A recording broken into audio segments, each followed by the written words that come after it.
Dr. Daoud Gilzai, consultant gastroenterologist and hepatologist in Department of Gastroenterology, Bolan, University of Medical and Health Sciences, Quetta.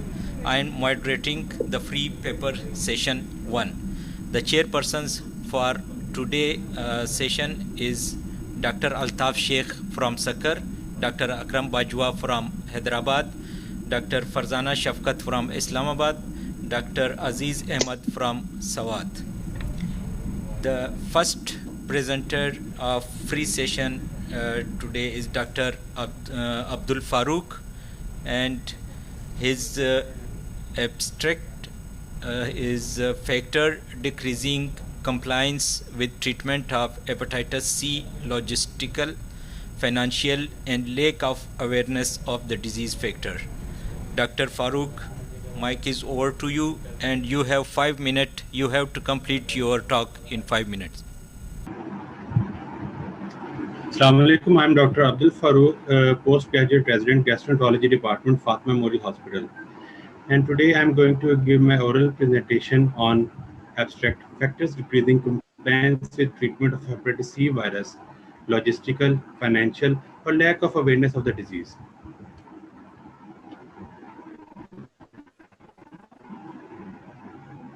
Introduction.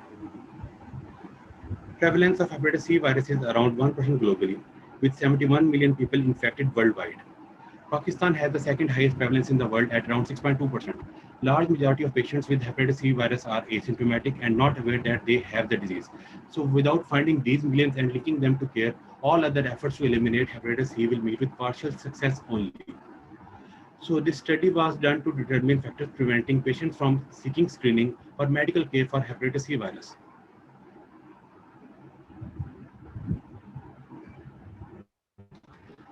Objectives and method. Objective of this study was to identify the fears and concerns regarding hepatitis C virus amongst people presenting to a free screening camp, and to identify the barriers preventing patients from linkage to the medical care. The 100 attendees of a free screening camp were surveyed with a formal questionnaire after an informed consent. Data was collected and analyzed using standard statistical software. Results. In our study of these 100 people, 58% were females and 42% were males. Out of these 100 people, 43% were uneducated, 10% had primary level education, 15% had schooling till middle school, while 10% and 22% had studied till matric and graduation respectively. Source of income. Source of income. 57% were daily wage laborers, which accounted for more than half the total population, while 15% and 6% were salaried and they were small business owners respectively. Results. Knowledge about mode of transmission. Around 90 to 95% of people thought that hepatitis C could be transmitted by use of unsterilized instruments during ear nose piercings, by tattooing, by shave by barber, by surgical procedures with unsterilized instruments, by therapeutic injections with unsterilized syringes, and by transfusion of unscreened blood and blood-related products. 86% of people thought that it can be transmitted from mother to child during delivery. But on the other hand, 94% of people thought that hepatitis C can be transmitted by drinking contaminated water. 49% of people thought that it can be transmitted by hugging a hepatitis C positive patient, and 61% people thought that it can be transmitted by eating with a hepatitis C positive patient. Factors responsible for non-compliance with treatment of hepatitis C virus. Factors preventing people from seeking care for hepatitis C virus included financial in 3 out of 4 individuals, which was missing work or lack of affordability. Logistical, which was lack of transport in 41% of the cases. Side effects of medicine in 26% of total population, and social stigma associated with diagnosis of HCV, which led to fear of being outcast in 25% of the total cases. Amongst the female population, barriers to seeking medical care included non-availability of male members to accompany them to the medical facility in 21% of the cases, and failure to take time out of household chores, which accounted for 36% of total female population. Conclusion. Finding the missing millions continues to be a challenge for the healthcare planners to achieve the WHO goal of HCV elimination by 2030. According to our study, barriers to achieve this goal include poor compliance with screening and subsequent treatment, poor knowledge about mode of transmission, financial, logistical, and social reasons, lack of awareness of the nature of the HCV and its potential complication, and addressing all these barriers with innovative strategies will be helpful in this regard. These strategies may include provision of treatment at their doorsteps, provision of conveyance, and awareness campaigns about disease. These are my references. So our next speaker is Anisha Kemani. She will present her paper on risk factor of hepatitis B in children and experience of Tertiary Care Hospital of Karachi, Pakistan. Dr. Anisha, please present your paper. You have just 5 minutes.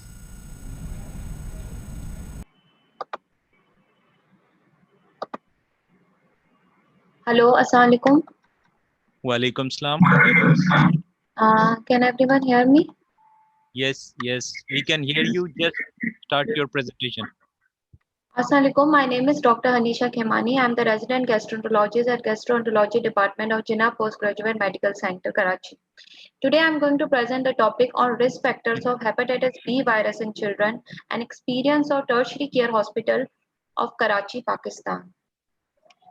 Introduction. Hepatitis B infection is the viral infection that attacks the liver and causing the inflammatory changes. The infection is most commonly transmitted by vertical transmission through contact with blood and other bodily fluids. The objective of our study is to determine the frequency of risk factors of hepatitis B virus in children presenting to the Tertiary Care Hospital of Pakistan. Materials and method. The study has a cross-sectional study type and has been started since January 2019 till to the date and has been conducted in the Department of Gastroenterology, Jinnah Postgraduate Medical Center, Karachi. The study's inclusion criteria are informed consent from the families, children between the age of 2 to 15 years diagnosed with hepatitis B virus were included in the study, while the family who refused for informed consent had been excluded from our study. Methods and study assessments. Patient's current hepatitis B virus status, history of blood transfusion, and history of surgery, including the circumcision and dental procedures, were recorded in pre-designed proforma data were analyzed using the SPSS version 25.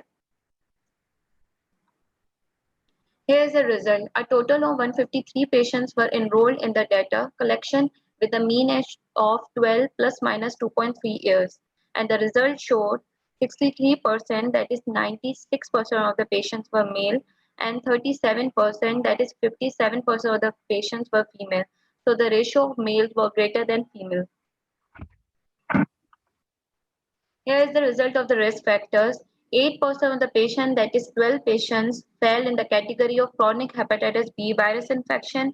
18%, that is 28 patients, were inactive hepatitis B virus, and 11% of the patients, that is 17, had perinatal route of transmission of this virus. 2% of the patients, that is 3 patients, had the past surgical history plus circumcision and dental procedure. Whereas the 60% of the patients, that is 93 patients, had the positive family history of hepatitis B virus infection.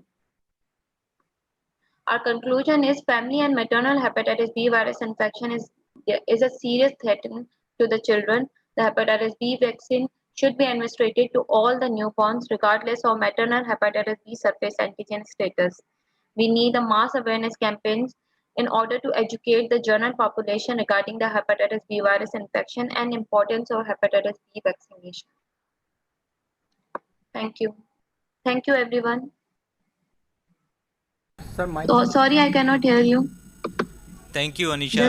We will ask the question at the end of this session. Our next speaker is Dr. Lajpat Rai, and he will present his study, a survey of perception of non-alcoholic fatty liver disease, a real-life experience from Pakistan. Dr. Lajpat Rai, you have just 5 minutes to complete your presentation.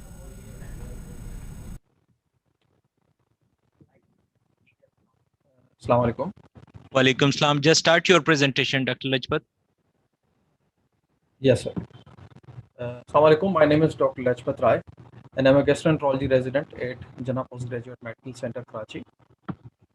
The topic of my today's presentation is COVID-19 associated liver injury, clinical manifestation, challenges, and outcome, a real-life experience from Pakistan.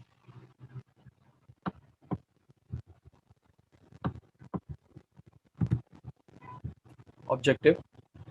The study was aimed to determine the clinical manifestation, challenges, and outcome associated with COVID-19 associated liver injury. The duration is from April 2020 till to date. Location, it took place at Jinnah Postgraduate Medical Center, Karachi. It is an observational cross-sectional type of study.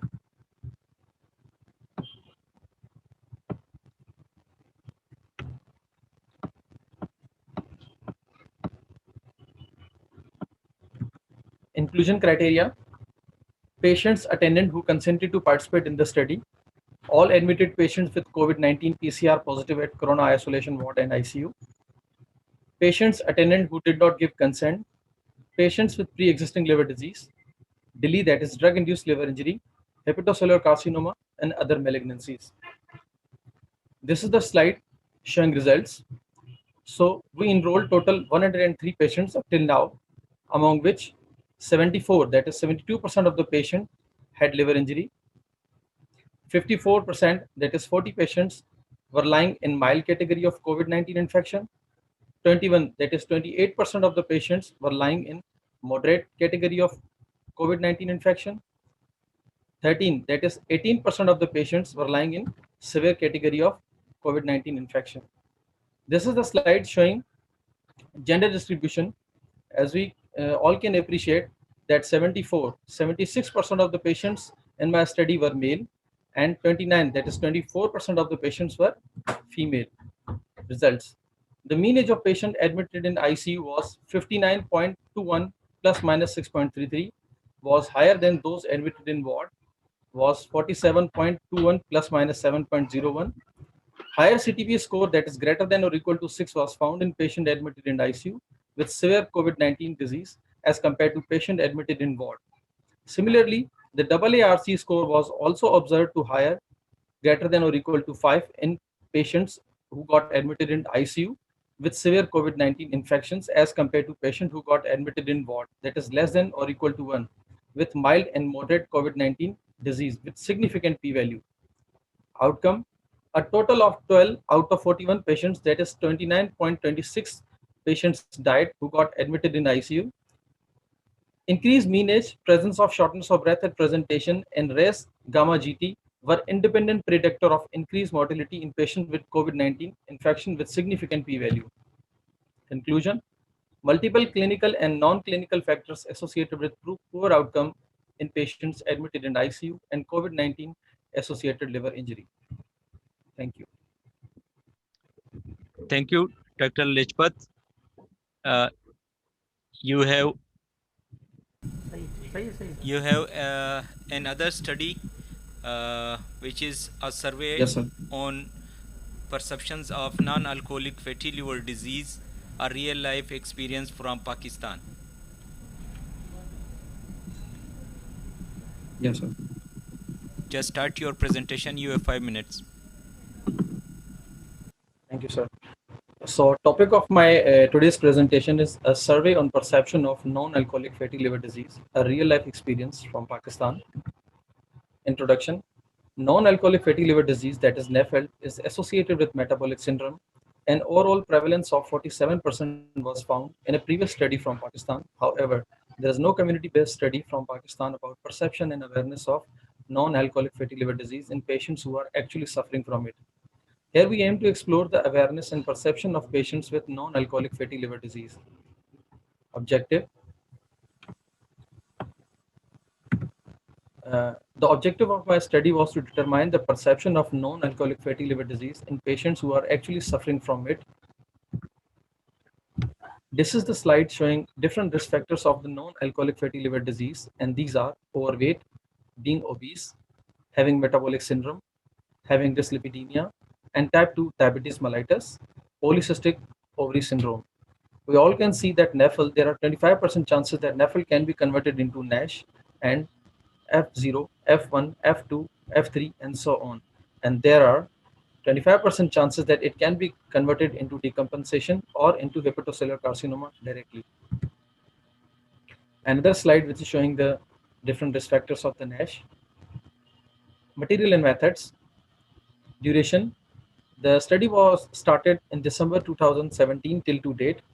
Location, it took place at Department of Gastroenterology, Ward 23, JPMC Karachi, and Dow University of Health Sciences, Ojha Campus, Karachi. It is a cross-sectional type of study.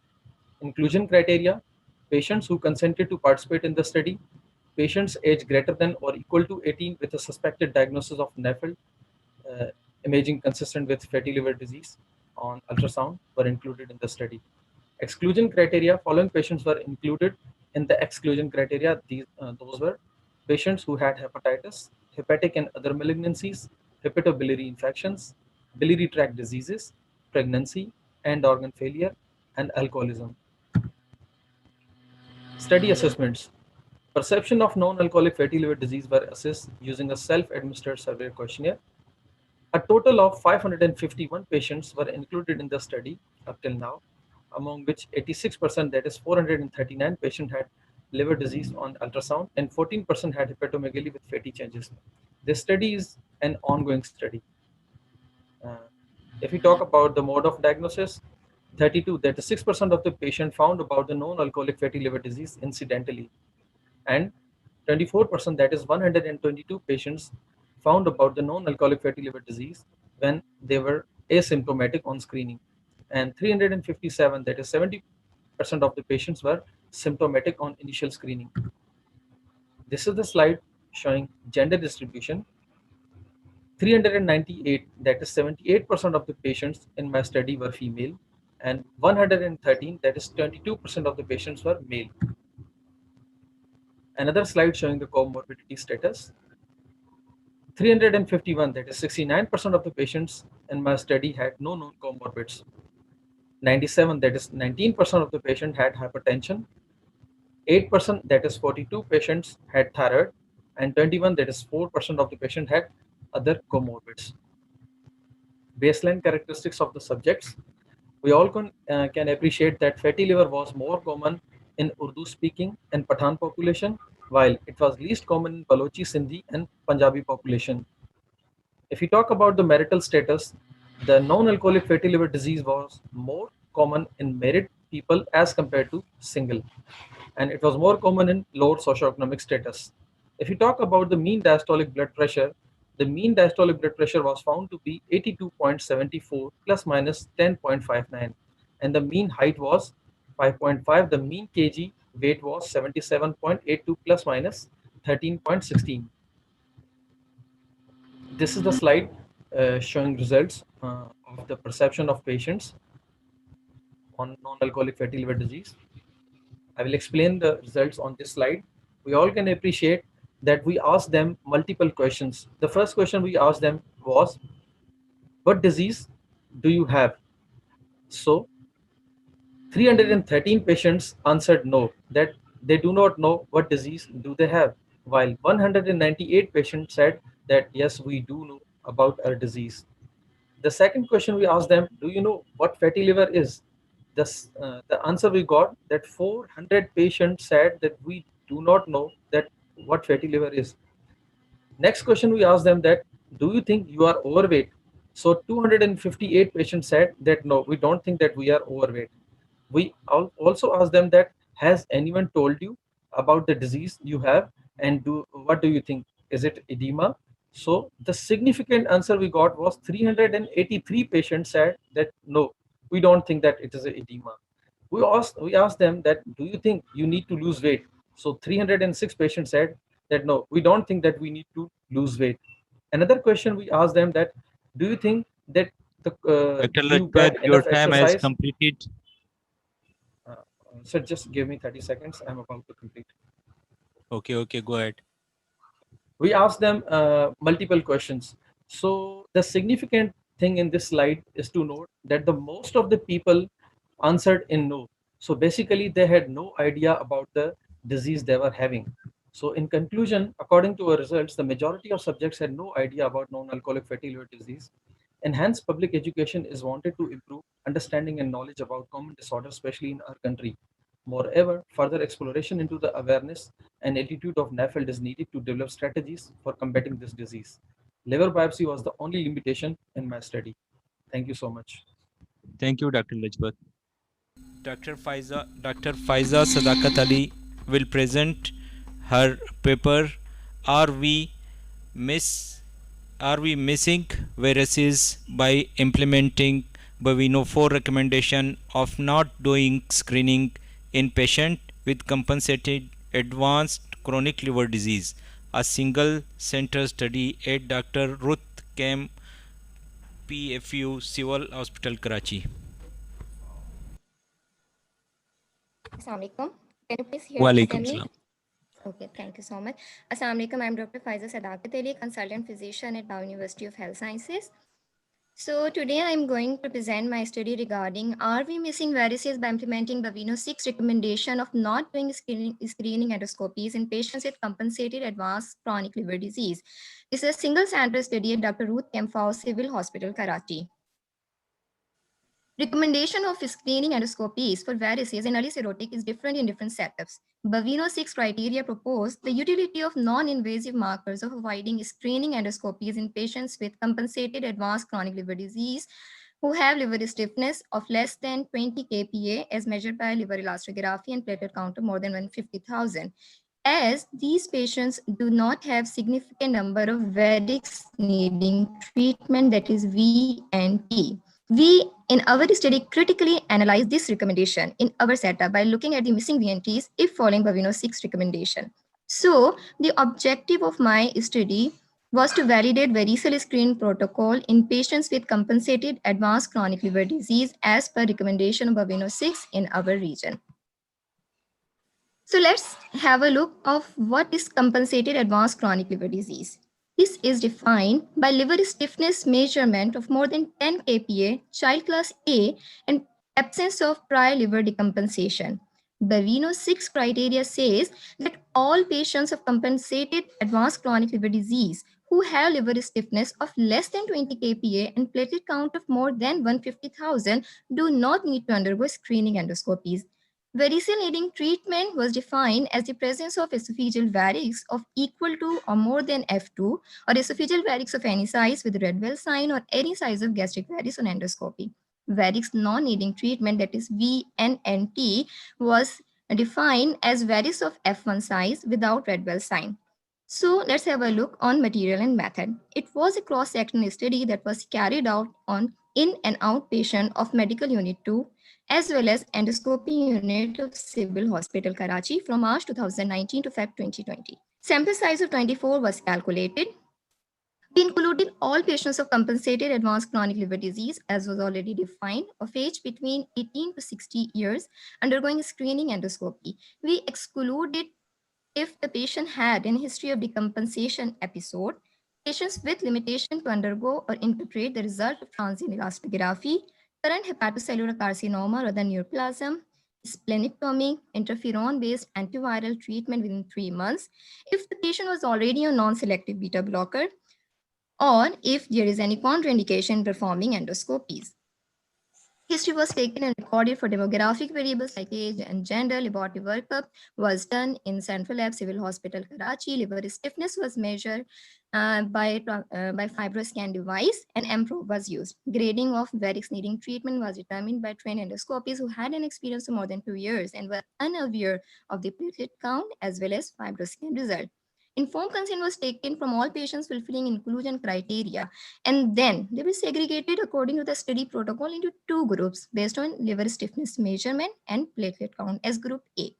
Group A was that group which we termed screening group, who, according to Baveno 6 recommendation, should undergo screening endoscopy, that is, having liver stiffness measurement of 20 kP and platelet count of less than 150,000. Whereas group B is that group who, according to Baveno 6 criteria, do not need to undergo screening endoscopy, that is, liver stiffness measurement of less than 20 kP and platelet count more than 150,000. But we did screening endoscopies in both the groups. Both groups' endoscopic findings were segregated into 3 categories: varix needing treatment, varix non-needing treatment, and no varix. Mean and standard deviation of continuous variables such as age, while frequencies and percentages of categorical variables such as gender were calculated. Frequencies of VNT, VNNT, and no varix were calculated and compared among both groups. To generate 2x2 table, varix not needing treatment and no varix were merged. A 2-by table IKS was generated to evaluate sensitivity, specificity, negative predictive value, and positive predictive value. We also calculate missing VNTs, that is false positive in group B. As well as we also calculate speared endoscopies, that is the group B in among total of group A and group B. So these are our results. You can see that we included 134 patients of compensated advanced chronic liver disease, and we segregate into group A and group B. Group A was that group who, according to Baveno 6 recommendation, should be screened, and group B was that who, according to Baveno 6 recommendation, do not need to undergo screening endoscopies. The important result Your time has completed, Dr. Faiza. Please give me few seconds more. So the important finding is that 12 patients were those who still had varix needing treatment in group B. So summarizing my result, in group B, there were 26 patients having no varix, 24 having varix not needing treatment, 12 patients were those who had varix needing treatment. So this makes the sensitivity of Baveno 6 recommendation to 66.7 and specificity of 80.6. Negative predictive value was 67.56. So if following Baveno 6 recommendation, speared endoscopies can be 46.27, but at the cost of missing 19.4 VNT. This is the 2x2 table of varix needing treatment according to the groups. So in conclusion, substantial number of varix needing treatment in compensated advanced chronic liver disease patients were missed by strictly following Baveno 6 recommendation in our setup. We recommend that all patients with cirrhosis who do not have any contraindication, willing to be screened, and with easy availability of endoscopy in their setup should be screened. Thank you. Thank you, Dr. Faiza. Okay, Dr. Riaz Hussain, are you okay with your presentation? Okay, sir, I start my presentation. Okay. My name is Dr. Riaz Hussain Chana. Today is my topic about treatment outcome of patients undergoing hemodialysis with chronic hepatitis C on sofosbuvir and velpatasvir regime. Introduction. Hepatitis C virus infection is highly prevalent in patients with chronic kidney disease. Direct acting antiviral agents has revolutionized the therapy of SCV, including patients with advanced chronic kidney disease. However, patients with hepatitis C and chronic kidney disease have the few treatment options, limited data available regarding SCV treatment efficacy, and sofosbuvir and velpatasvir in end-stage renal disease, especially for the patient on dialysis in South Asia. Objective: to determine the treatment outcome of sofosbuvir and velpatasvir in chronic hepatitis C patients undergoing hemodialysis. Methods: we enrolled a total of 78 CKD patients at our gastroenterology and nephrology department, Jinnah Postgraduate Medical Center, Karachi, Pakistan. This study was held from January 2019 to September 2020. All patients who were above 16 years old age, diagnosed cases of chronic kidney disease stage 5 and undergoing maintenance hemodialysis were inducted into this study. Evaluation of the hepatitis C infection by HCV RNA polymerase chain reaction qualitative were performed. All patients were treated with the combination pill of sofosbuvir 400 mg and velpatasvir 100 mg once daily, taken per oral for 12 weeks. All laboratory values were repeated at 12 and 24 weeks to assess the efficacy and side effect of the therapy. Here is the inclusion and exclusion criteria. Inclusion criteria: who were 16 years or above or 16 years, met the following criteria: positive qualitative polymerase chain reaction and detection indication of an active HCV infection, already diagnosed case of HCV with proven active replication, patient who were undergoing maintenance hemodialysis due to end-stage renal disease, defined as a GFR of less than 30 ml per minute, which is required weekly hemodialysis session to maintain renal function. Exclusion criteria: patient with decompensated liver disease or compensated cirrhotic, patient with terminal or metastatic malignancy, HIV co-infected patients, HPV co-infected patient, alcoholic. All of the 78 patients who were screened over 2 years, 23 patients have the positive result of HCV antibodies. 5 patients who were previously diagnosed cases of the HCV with active infection were also included. Demographic: here we see the marital status. Mostly patients was the married, about 92%, and 8% was the unmarried patient, single. And mostly patients belong to lower socioeconomic, 95%, and 5% belong to middle class. Gender: most of the patients were male, about 70%, and 30% were female. Lab result: we see here creatinine mean value 7.5 plus minus 3.7, urea mean value 125.8 plus minus 36, and sodium mean value 137 plus minus 4, and potassium mean value 4.5 plus minus 0.8, bicarbonate mean value 23 plus minus 2.4, calcium 7.8 plus minus 0.7, phosphate mean value 6.8 plus minus 1.2, ALT mean values 37 plus minus 47, alkaline phosphatase mean value 535 plus minus 720, and albumin mean value 3.5 plus minus 0.6.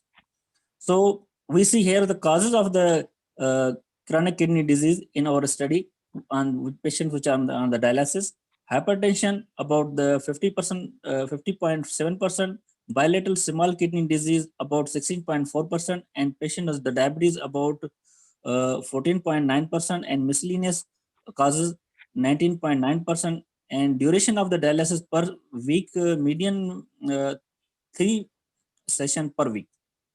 So the treatment naive patient about the 75%, and treatment experienced patient 25.1%. Outcome of our study: 95% of the patients after taking treatment, they achieve end treatment response at 12 weeks, and 5% of the patients, they did not achieve the end treatment response. And SVR, we see that 91% of the patients, they achieve SVR at 24 weeks, and 9% of the patients, they did not achieve the SVR at 24 weeks. Here is the adverse event of the therapy. We see the complication: patient develop about 55% of the patient, and nausea about 20%, anemia about 17.6%, and insomnia about the 7%. So the conclusion: HCV is the highly prevalent in patient undergoing the hemodialysis, and treatment of the sofosbuvir and velpatasvir demonstrate a good response.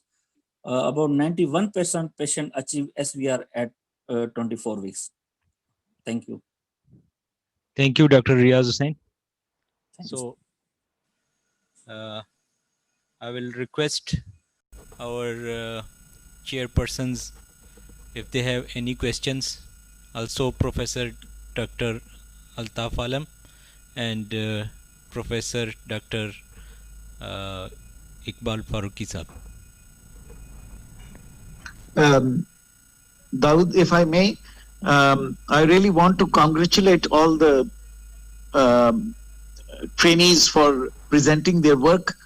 It requires a lot of effort as well as courage to be able to present it either online or physically. So firstly, I would like to appreciate not only the good work that they have all done, and also their courage to come forward and present their papers. Overall, the standard was very good. I think we should encourage our residents to take up research work so that they know how to go about it, learn the tricks of the trade, and so that they can continue this culture in their future practices. Thank you very much, all of you, for presenting your work. Thank you, Daud. Thank you, sir. Thank you. Thank you all. And our next session will start in 15 minutes on 7 p.m. Thank you. Thank you all.